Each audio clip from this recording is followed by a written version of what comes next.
Hi, everyone. Thanks for having me.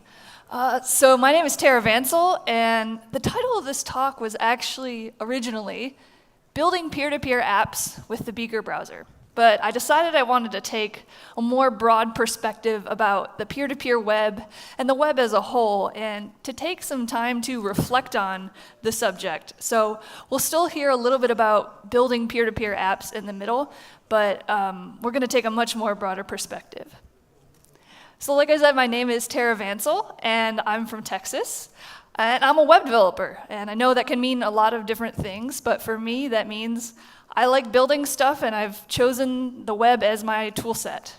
I'm also really into anything to do with nails, and I am the most dedicated Beyonce fan that you could possibly be. So if you like either of those things, we should talk. So I've been working on the Beaker browser for the past 2 years, and Beaker is an experimental browser, and I'll tell you more what that means later. And 2 years is a long time, so I wanted to share some of my motivations for working on an experimental browser in the first place, and also share some of the things I've learned and where I think the web could go in the next several years and what role peer-to-peer protocols might play in that.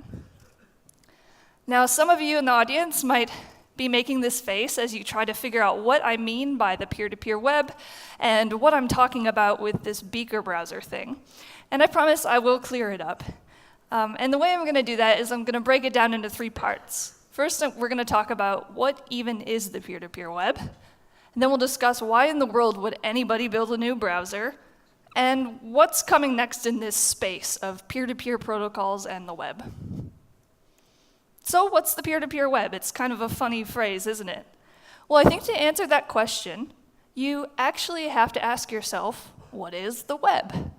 And that might seem like a silly question to ask this room of people. I know we're Node and JavaScript and web developers, so we should know what the web is, right? But I think it is a useful exercise.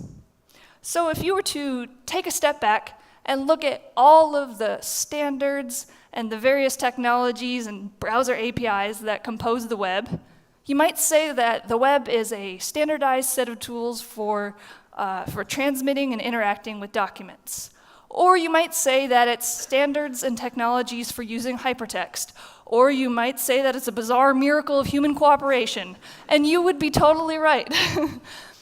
But I like to say that the web is humanity's shared language.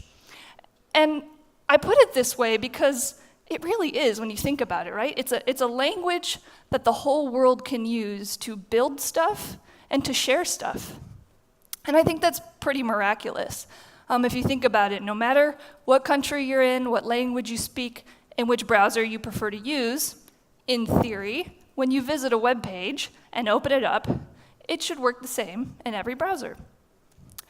And if you'll allow me a moment to get a little bit sentimental, I think it's absolutely beautiful that as humans we've managed to pull this off. I mean, how in the world did we do that? Yeah, seriously.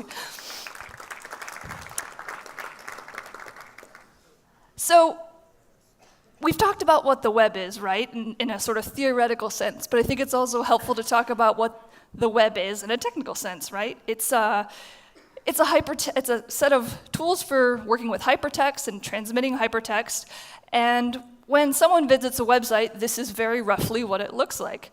Maybe you work on a website on your local machine, you send it up to some cloud service like AWS or Azure, and then a visitor to your site downloads the web page from that server. And this is not controversial. I just wanted to illustrate this to contrast it with what I mean by peer-to-peer web. Now, before I show you what the peer-to-peer web looks like, I want to say that the peer-to-peer web is the web. That's really important to know. It uses HTML and CSS and JavaScript and all of the same things that we know and love about building websites and applications. It's just that it looks a little bit different. And it looks more like this.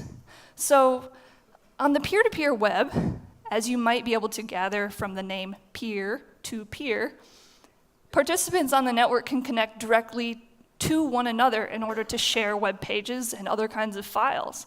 So if my friend wants to visit my website, they can literally download the index.html file from my computer. And if other people start to visit my webpage, they can also connect to my friend and help host the files that compose my website. So it's a very communal style of transmitting web pages and files. But it's still the web. If you're familiar with the Pirate Bay or BitTorrent, and I'm sure nobody in this room is, it works really similarly. BitTorrent is a peer-to-peer protocol, and the Pirate Bay used BitTorrent for sharing files. And while BitTorrent has a reputation for being used to illegally transmit music and movies and other things, it's actually a pretty remarkable piece of technology. When it was created, it made it possible for people with regular devices like laptops and desktop computers to host files directly from their devices. And it might not sound that miraculous, but it actually is, because our devices are not servers. And so the fact that we're able to turn them into server-like devices is, I think, really cool. So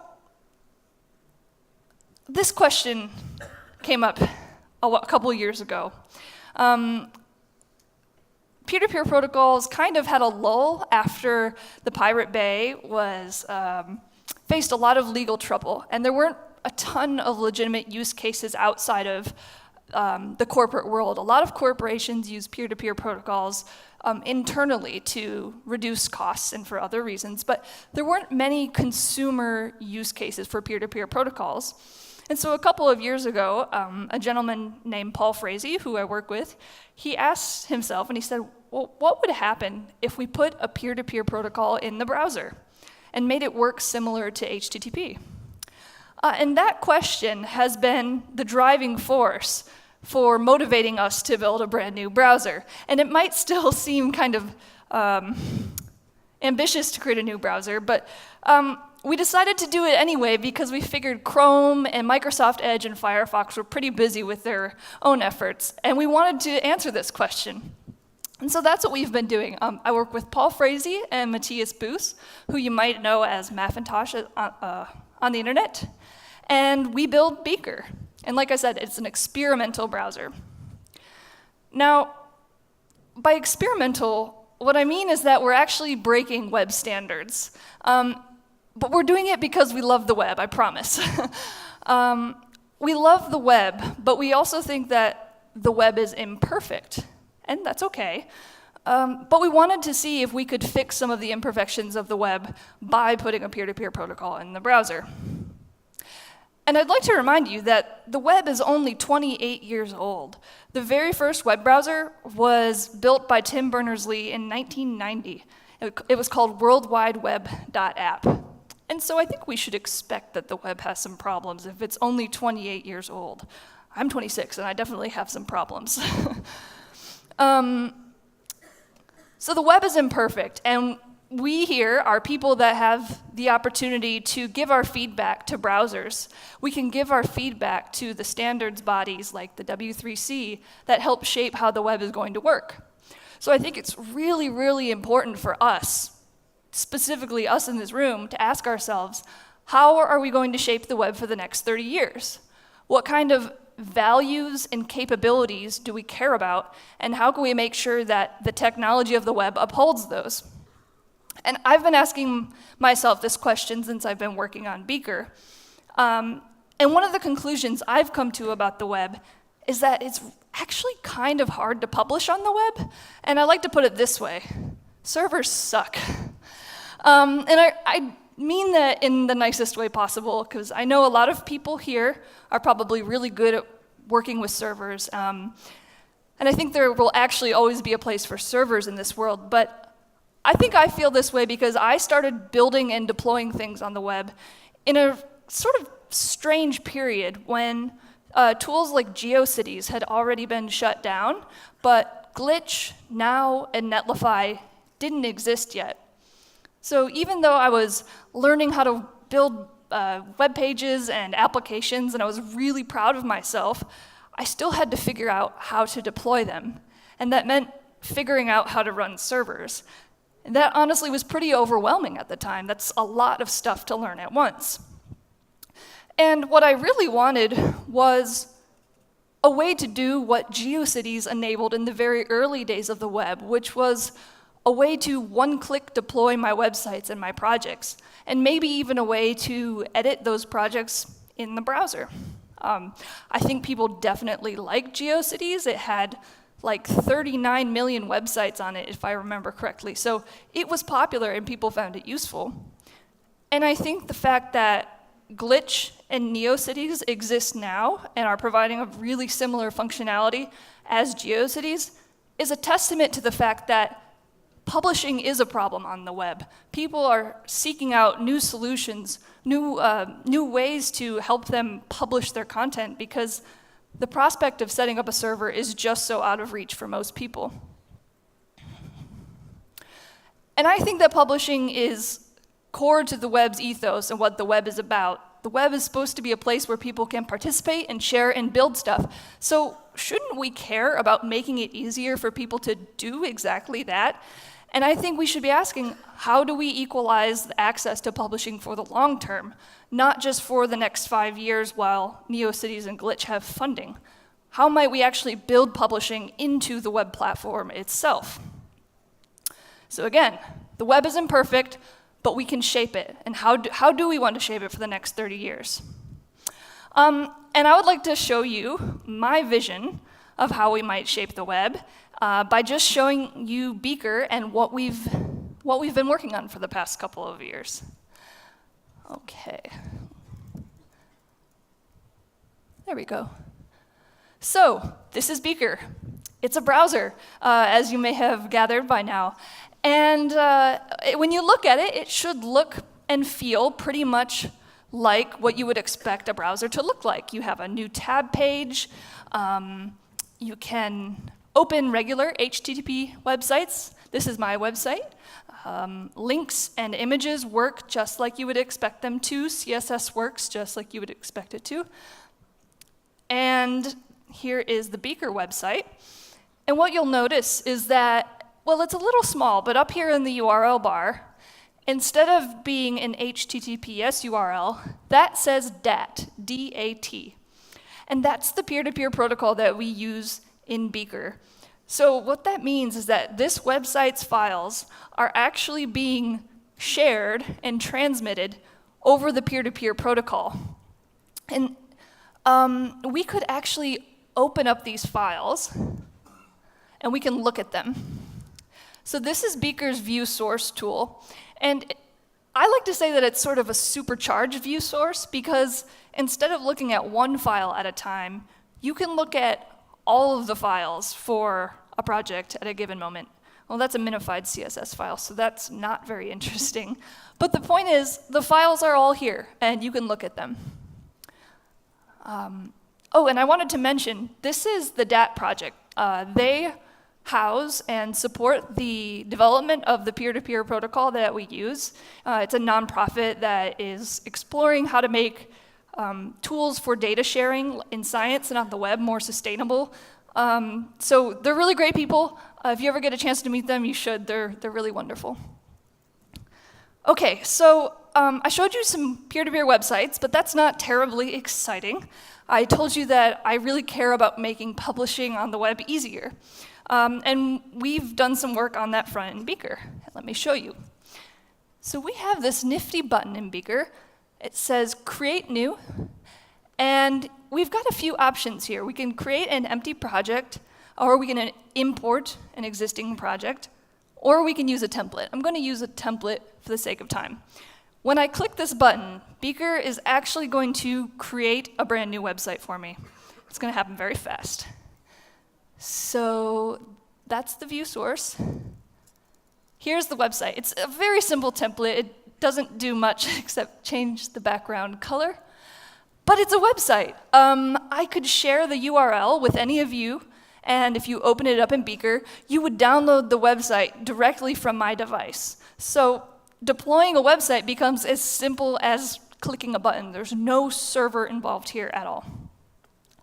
Okay, so let's go back to the view source, and I want to show you that you can actually edit websites within Beaker. So I'll give this a name. Let's Let's save that. Okay, I'm going to open the index.html file and edit it. Hello, Buenos Aires. And when I refresh the page, we'll see the change. Cool.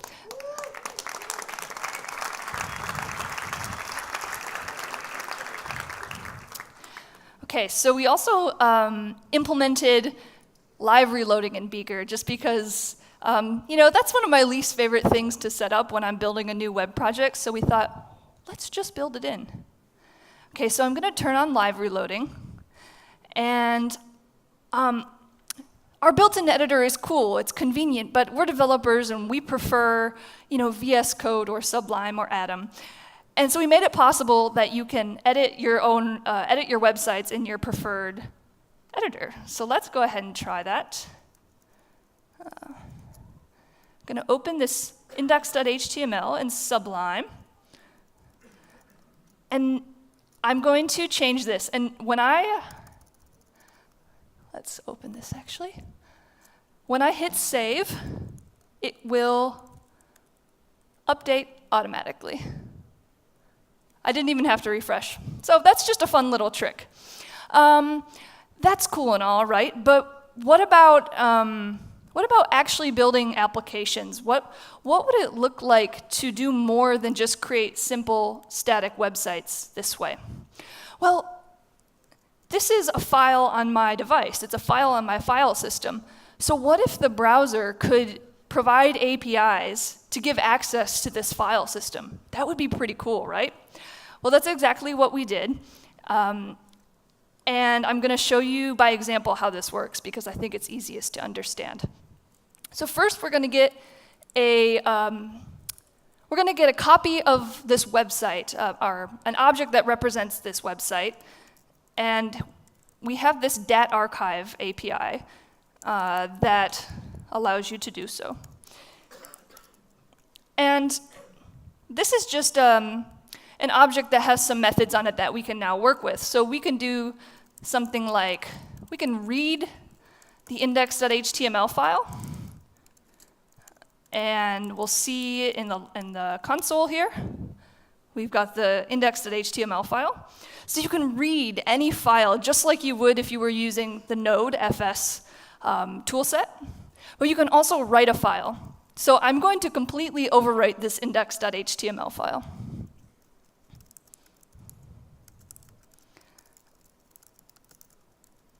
Let's say, hello world.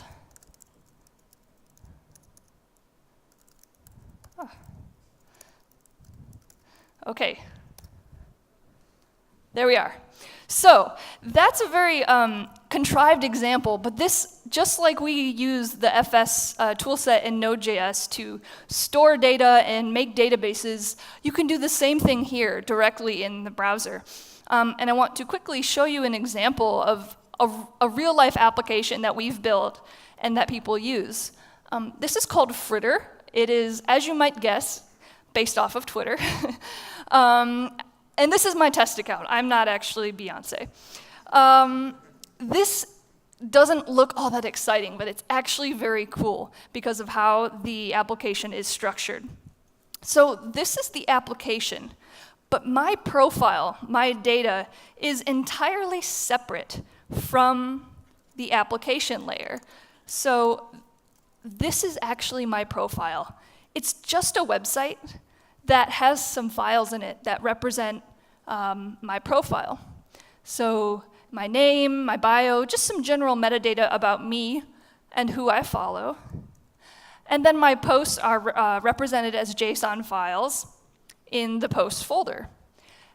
So because this application is entirely separate from, or my data is entirely separate from the application, I'm not locked into using this specific application. I could make my own application that understands how to read my specific type of profile, and I won't lose my friends. I'll still stay connected to the same friends. And if let's just say I don't like round buttons, I want to use square buttons, Beaker makes it possible to actually make editable copies of a given website. So I could make a copy of Fritter. I'm not going to do it now because the Wi-Fi is probably not going to support it. But I could, open up the source, find the CSS that represents the button style, and change it, just like that. And I won't lose my friends or my network. Everything is still the same. So that's what we've been doing with Beaker in the last couple of years. We're having a lot of fun. We're doing some very strange experiments that are not at all adhering to web standards, but I think that's okay. I think it's kind of exciting to go out there and try some ideas and maybe share what we've learned with other browser vendors. What's coming next? That is an interesting question. We will see. I know that we're going to keep experimenting with Beaker. We have a lot of ideas about how we can make website publishing even easier from the browser, and how to make building applications more powerful. And we're really hoping that other browsers will take our lead and learn from what we've done and maybe slowly start to take some of our work and put it into web standards. There's been a little bit of success on this front. Firefox actually whitelisted 3 peer-to-peer protocols earlier this year, DAT, IPFS, and Secure Scuttlebutt. And what that means is that a web extension can now hook into these URLs and implement the protocol itself. So it's a very small step, but it's a step in the right direction, and we're really excited about it. So if you'd like to check out Beaker, please do. You can install it on our website. The slides are available on my website. And I also have this page, p2p.terravancil.com, which is a starting place if you want to explore the peer-to-peer web. I've basically put together a bunch of my favorite websites, tools, zines, events that are on the peer-to-peer web. And I think this is a really good place to start if you're interested. So thank you so much, and I hope to see some of you later. Thank you, Sarah. Thank you.